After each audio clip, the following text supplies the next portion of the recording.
Again, next function is data sequencing.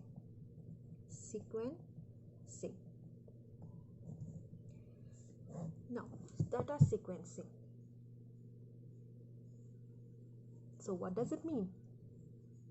Sequence wise. Sequence. One by line by one by one by one by one. Alright? So sequencing. So what does it mean, data sequencing? It refers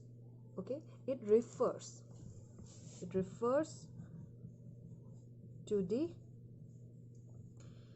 breaking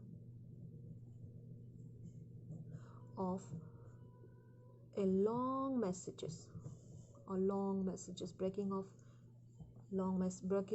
or you can remove this one, messages into smaller packets of fixed size.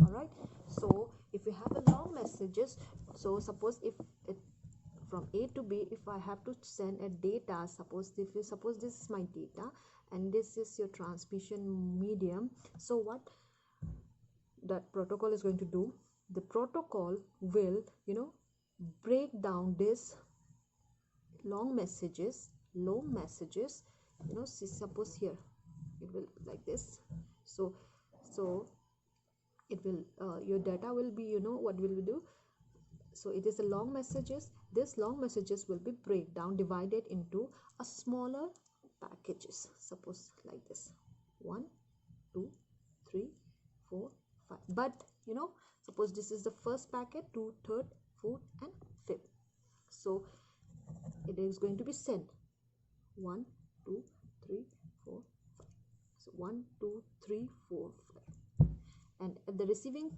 one, pack B will in the receiving side, packet 1 will reach first, 2 3 4 and 5. Okay, so this is called as your data sequencing. That means breaking the long messages into smaller parts of fixed size.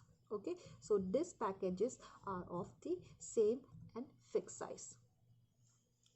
All right, so if you see here also, first one is it defines the breaking of a long messages. Now you see I have already break the messages, long messages into 5 packages, small size packages, right? Now what is data sequencing?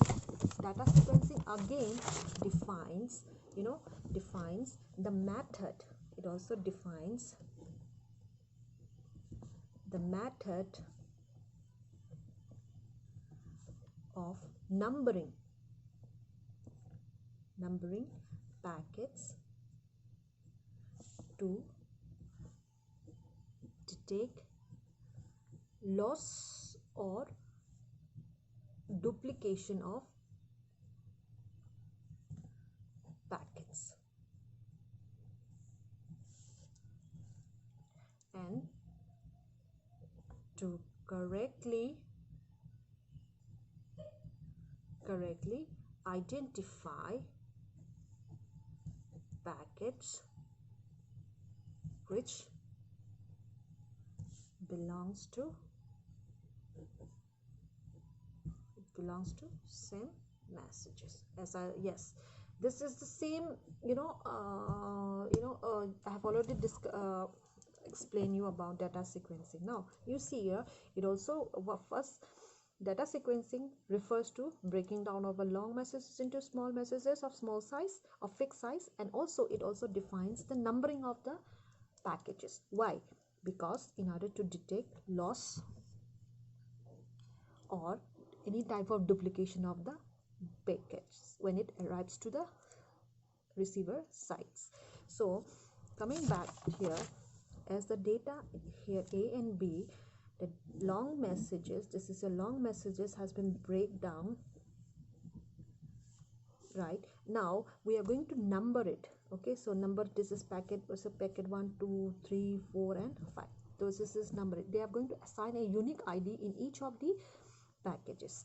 Now when it reach to so it will be sent over the transmission medium, and when it reach, so packet 1 definitely has to reach in the sequence.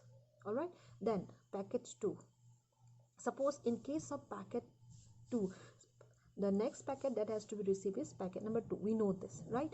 But if packet 3 arrive, packet 2 does not arrive, and again packet 4 and 5, now we can detect that your data has been lost, right? The packet 2 has lost, or you can say packet 3 has arrived, or packet 2 arrived, again packet 2 arrived. That means duplication of the packages. So in order to correctly identify which packet, identify package belongs to the same classes, so in that we use data sequencing. In that we use so protocol is going to identify all those all those things. So next one is data formatting.